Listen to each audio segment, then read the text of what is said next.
Kalau ini Oh belum.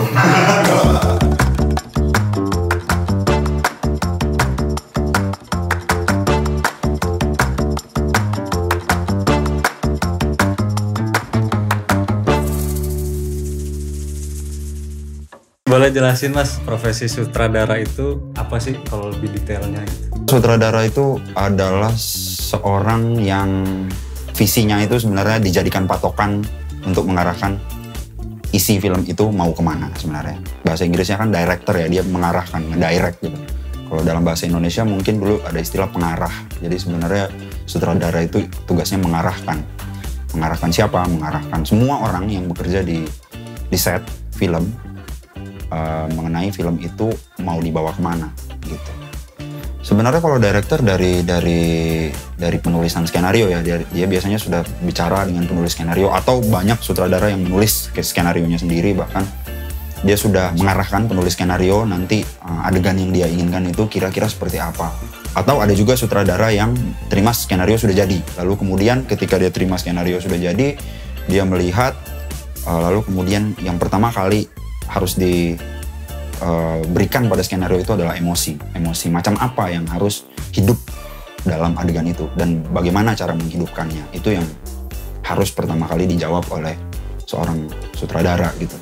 Lalu kemudian mempersiapkan semua teknisnya, mempersiapkan teknis syuting, lalu kemudian mengarahkan ketika syuting, lalu mengarahkan editing. Jadi dia mengarahkan sampai film itu selesai, sampai film itu udah jadi, udah bisa ditonton. Ketika film itu sudah jadi, bisa ditonton, nah itulah baru tugas sutradara itu bisa dibilang selesai gitu.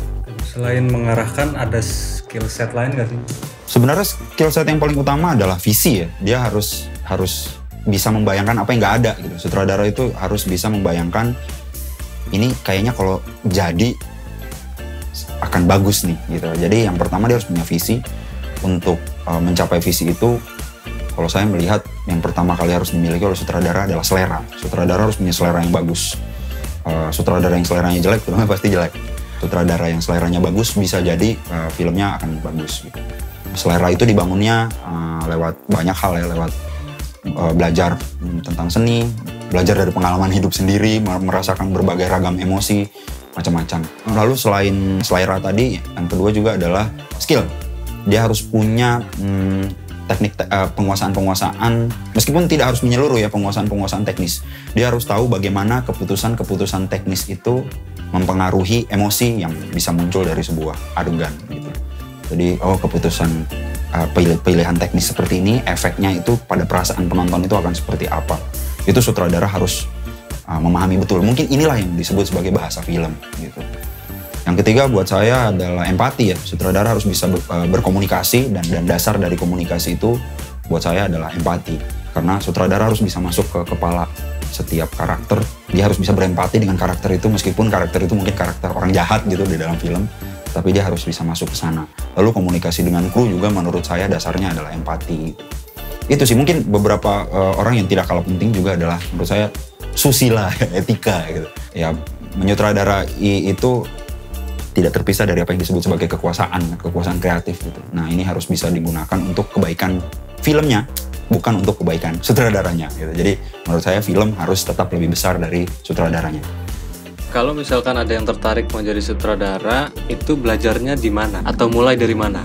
Saya sih menyadari saya suka bercerita ya. Itu yang pertama adalah harus suka bercerita dulu. Saya menyadari bahwa saya memiliki kesenangan pada cerita karena waktu kecil saya suka bohong. Dan seringkali saya bohong nggak ketahuan. Berarti kan cerita yang saya buat itu kan minimal believable oleh orang yang saya bohongi gitu. Dari situ saya sadar, mungkin sebenarnya belajar menjadi sutradara itu yang pertama adalah belajar berbohong. Bagaimana caranya kita membohongi penonton untuk menyampaikan sebuah kebenaran tertentu. Yang kedua ya belajar bercerita, menulis. Saya suka menulis cerita atau bercerita secara verbal, berlatih bercerita pada orang lain. Rata-rata sutradara yang saya kagumi itu memiliki cara menyampaikan cerita yang sangat persuasif gitu. Jadi ketika kita mendengar dia ngomong, itu kita bisa membayangkan film yang dia buat atau apa yang ada di dalam kepala dia gitu. Ada nggak miskonsepsi yang umum soal sutradara yang sering ditemukan? Cut, mana emosinya gitu. Saya pikir itu dulu profesi sutradara itu adalah orang yang suaranya kencang, pakai baret gitu, lalu kemudian ditakuti oleh semua orang dan dia kerjanya nyuruh-nyuruh gitu. semua orang harus ngikutin dia. Tapi sebenarnya pada prakteknya tidak seperti itu ya. Jadi sutradara itu sebenarnya nggak nyuruh-nyuruh, tapi dia mengajak berkolaborasi. Prosesnya itu sebenarnya lebih pada kolaborasi. Kalau boleh digambarkan job market sutradara di Indonesia itu seperti apa sih? Oke.